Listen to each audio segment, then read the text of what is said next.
বৃশ্চিক রাশি 2026 কিরকম যেতে চলেছে বা এদের মাইন্ডসেট কিরকম থাকবে।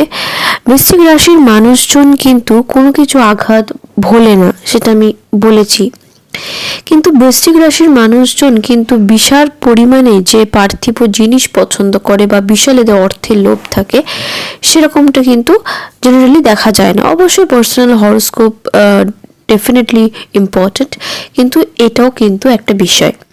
কিন্তু 2026 কিন্তু বৃশ্চিক রাশির মানুষকে এটা ভাবতে বাধ্য করবে যে কেরিয়ার কতটা ইম্পর্ট্যান্ট এবং অর্থ এই জিনিসটা কতটা ইম্পর্ট্যান্ট। অর্থ ছাড়া জীবনে কিচ্ছু হয় না, অর্থ না থাকলে মান সম্মান পাওয়া যায় না, অর্থ না থাকলে কিছুই হয় না। এই জিনিসটা বৃশ্চিক রাশির মানুষজন কিন্তু 2026-এ ভালো করে বুঝতে পারবে এবং সেটা একদিক থেকে পজিটিভও হবে, কারণ তারা নতুন করে কেরিয়ার বা অর্থের দিকটা কিন্তু নতুন করে ভাবতে শুরু করবে।